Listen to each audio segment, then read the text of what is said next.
How to fix NBA 2K21 green glitch on Windows 11 10s. To fix NBA 2K21 green glitch, try 1. Make sure your PC meets the specs. 2.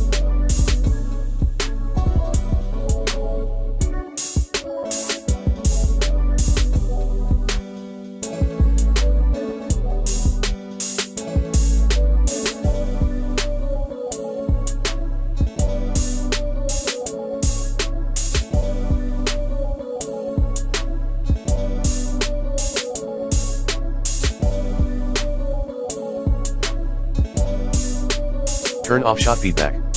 3. Update your graphics drivers using the recommended Avast driver updater in this video guide. 4.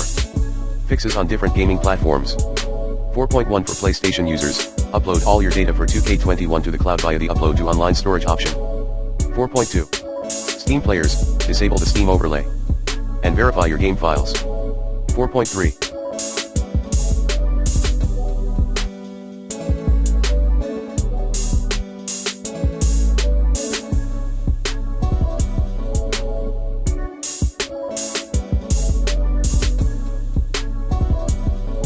Xbox One viewers, ensure the language is set to English.